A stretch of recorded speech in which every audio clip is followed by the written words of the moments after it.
Rust creek movie की starting में हमें एक लड़की दिखाई जाती है जिसका नाम सोयल होता है। वो रनिंग कर रही होती है। यह सेंट्रल कॉलेज में सीनियर स्टूडेंट है। रनिंग के दौरान ही उसके पास एक कॉल आता है जो कि इंटरव्यू के लिए होता है। यह इंटरव्यू वॉशिंगटन डीसी में है। वॉशिंगटन डीसी उसके घर से बहुत दूर है।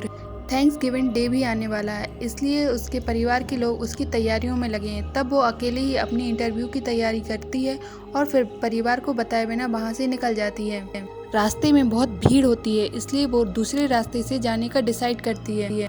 दूसरा रास्ता काफ़ी सुनसान होता है और वो जीपीएस के थ्रू उससे जा रही होती है। थोड़ी दूर जाने पर उसे वो रास्ता भी बंद मिलता है और फिर अब वो पेपर मैप के थ्रू आगे जाने का डिसाइड करती है और फिर वो गाड़ी मोड़कर तीसरे रास्ते से जाने लगती है। थोड़ी दूर जाने पर हम देखते हैं उसके पास पेपर मैप भी है। रास्ता चेक करने के लिए वो एक गाड़ी से उतरती है और गाड़ी के ऊपर मैप को रखकर चेक कर रही होती है। तभी वहाँ एक गाड़ी आती है जिसमें से दो भाई निकलते हैं, जिसमें से एक का नाम हॉलिस्टर होता है और दूसरे का नाम वंक होता है। वो लोग उससे अच्छे से बात करते हैं और थोड़ी देर बाद उससे बदतमीजी करने लगते हैं। तब सोयल एक को लात मारती है और दूसरे को अपने चाकू से वार करके वहाँ से भाग जाती है। वह हमेशा अपने पास एक चाकू रखा करती थी। भागते भागते वो जंगल में पहुँच जाती है। अब ये दोनों भाई उसे किसी भी हालत में पकड़ना चाहते हैं, इसलिए वो भी उसका पीछा करने लगते हैं। सोयल भागते भागते जंगल के बीच में पहुँच जाती है। वो भाई कुछ दूर उसका पीछा करते हैं, फिर वहीं रुक जाते हैं। सोयल उन दोनों भाई से तो बच गई है, लेकिन अब वो अकेले जंगल में भटक रही है। तब वो एक जगह रुक जाती है। वो दिन भर से बहुत थक चुकी है और फिर रात भी हो जाती है, इसलिए वो वहीं सो जाती है।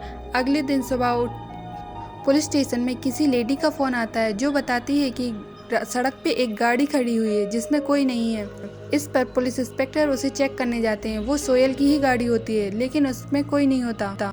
वहाँ पर थोड़ा ब्लड पड़ा होता है, इसलिए इंस्पेक्टर आसपास के घरों में चेक करने के लिए जाता है। अब वो हॉलिस्टर और वंक के घर भी पहुँचता है, जहाँ हॉलिस्टर कहता है कि हमें नहीं पता वो किसकी गाड़ी है, लेकिन हॉलिस्टर की नाक पे चोट होती है। थोड़ी देर बाद वहाँ वंक भी आ जाता है, जिसके टी शर्ट पर खून लगा होता है। ये वही जगह है जहाँ सोयल ने उन पर हमला किया था। इंस्पेक्टर को उन दोनों पर शक होता है, लेकिन उनके पास कोई सबूत ना होने की वजह से वो वहाँ से चले जाते हैं। दूसरी तरफ हमें सोयल दिखाई जाती है जो कि नदी के किनारे पर है। उसने 24 घंटों से कुछ भी नहीं खाया है, इसलिए वो बहुत भूखी भी है और शरीर से काफ़ी ज़्यादा ब्लड बह जाने की वजह से उसमें बहुत ज़्यादा कमजोरी भी आ चुकी है। तब वो उसी नदी के किनारे बैठकर अपना जख्म साफ करती है और फिर धीरे धीरे आगे बढ़ने लगती है।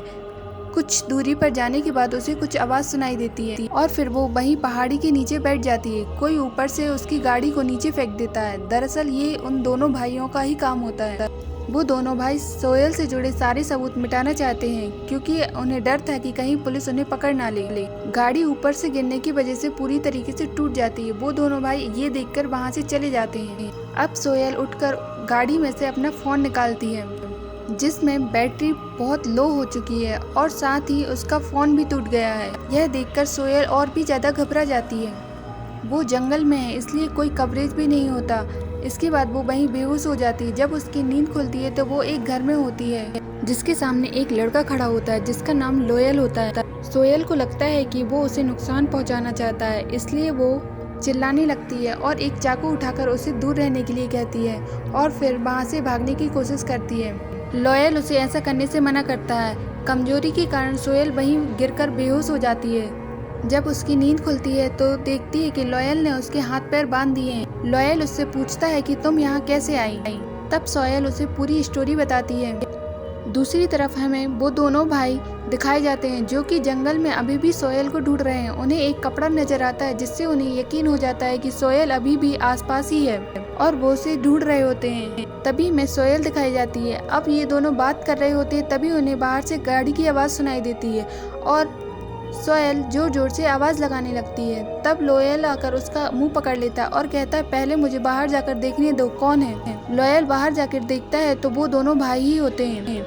वो उससे पूछते हैं कि क्या तुम्हें कोई लड़की आसपास दिखी है। तब लोयल साफ इनकार कर देता है, लेकिन उन दोनों भाई को लोयल पर थोड़ा शक हो जाता है, इसलिए वो उनके घर के अंदर आकर चेक करने का बोलते हैं। जब वो लोग अंदर आते हैं तब तक सोयल वहाँ से बाहर निकलकर बाहर टूटे एक ट्रक में जाकर छिप जाती है। उन दोनों भाई के वापस जाने के बाद लोयल सोहेल को लेकर वापस अंदर आ जाता है और कहता है कि तुम्हें घर से बाहर नहीं आना चाहिए था। दरअसल लोयल सोहेल को बचाना चाहता है क्योंकि उसे पता है कि वो दोनों भाई कितने खतरनाक हैं और वो लोयल के कजिन भी होते हैं। दूसरी तरफ हमें वही इंस्पेक्टर दिखाया जाता है जो सोहेल की कार को देखने गया था। उसका सीनियर ऑफिसर उससे कहता है कि उस केस का क्या हुआ। तब वो ऑफिसर कहता है कि मुझे अभी तक कोई सबूत नहीं मिला है। तब सीनियर ऑफिसर कहते हैं कि उस कार के अंदर एक लड़की थी जो अभी तक गायब है, तुम्हें कैसे भी करके उसे ढूंढना होगा।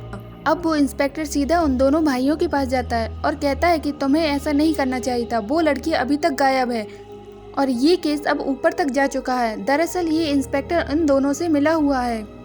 दूसरी तरफ हमें लोयल और सोहेल दिखाई जाती है। सोहेल कहती है कि मुझे वॉशिंगटन डीसी जाना है, मेरा इंटरव्यू है और वो यहाँ से ज़्यादा दूर नहीं है। तब लोयल कहता है कि मेरे पास कोई कार नहीं है, लेकिन मेरे भाई कुछ दिन के लिए बाहर जाएंगे, तब उनकी कार मेरे पास होगी और मैं तुम्हें बाहर ले जाऊंगा, तब तक तुम्हें इंतजार करना होगा।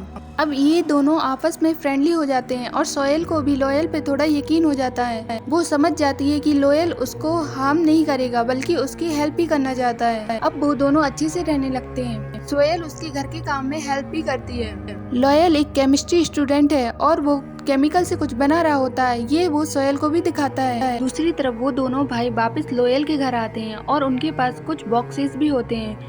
वो लोग जैसे ही घर के अंदर इंटर होते हैं, उन दोनों के अंदर आते ही लोयल पूरे घर में एक धुआं कर देता है, जिससे मौका पाकर सोहेल वहां से निकलकर नदी के किनारे चली जाती है और हॉलिस्टर और बंक वहां से परेशान होकर सीधे बाहर चले जाते हैं। अब हमें पुलिस स्टेशन में एक इंस्पेक्टर दिखाया जाता है जिसे उस करप्ट पुलिस इंस्पेक्टर के बारे में पता चल जाता है। इसके बाद वो उसे गन पॉइंट पर ले लेता है, लेकिन वो किसी को कुछ बता पाता उसके पहले ही करप्ट ऑफिसर उसके ऊपर हमला कर देता है और उसे गन से शूट कर देता है, जिससे उसकी भी मृत्यु हो जाती है। इसके बाद वो उन दोनों भाइयों के साथ मिलकर इस इंस्पेक्टर की डेड बॉडी को ठिकाने लगा देता है। अब एक सीनियर ऑफिसर उस करप्ट ऑफिसर के पास आता है जो उस लड़की के गायब होने का इंजाम उस मरे हुए इंस्पेक्टर के ऊपर लगाने की कोशिश करता है। वो ये बताने की कोशिश करता है कि उस इंस्पेक्टर ने उस लड़की को गायब कर दिया और फिर खुद भी गायब हो गया।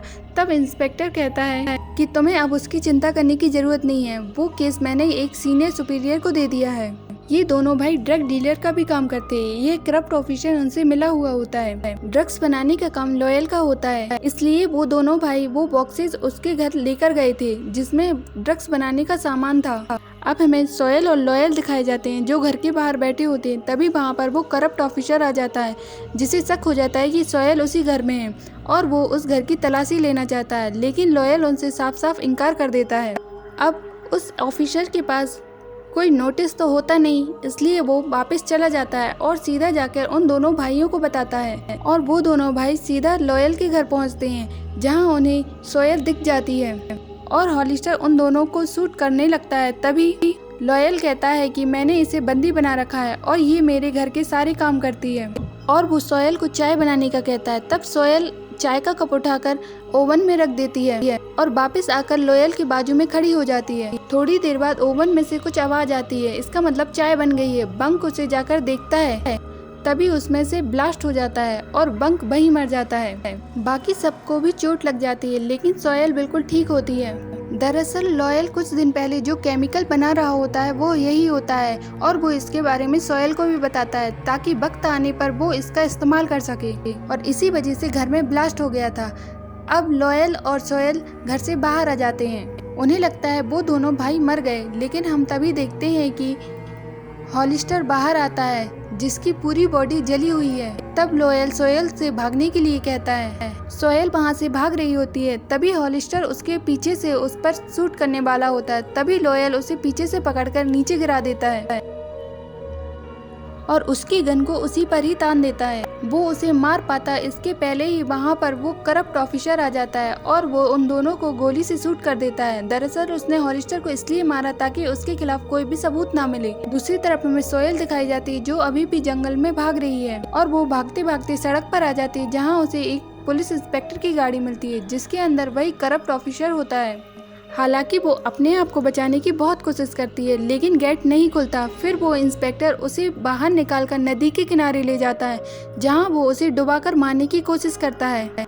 तभी सोहेल का फॉर्च्यून जो कि उसे लोयल ने दिया था वो पानी में गिर जाता है। ताकि वक्त आने पर वो उसका इस्तेमाल कर सके। वो जैसे तैसे करके उसे उठा लेती है और फिर इंस्पेक्टर के ऊपर मार देती है और फिर वो पानी से बाहर आ जाती है। अब वो वापस सड़क पर आ गई है। तभी हम देखते हैं कि उसके पीछे बहुत सारी पुलिस की गाड़ियां आ रही हैं जो कि इसी केस के सिलसिले में यहाँ आई हैं। साथ ही एक पुलिस इंस्पेक्टर भी गायब है, साथ ही सोयल और उसकी गाड़ी भी गायब होती है और मूवी यहीं ख़त्म हो जाती है। अगर वीडियो पसंद आए तो वीडियो को लाइक, शेयर और सब्सक्राइब करना मत भूलना।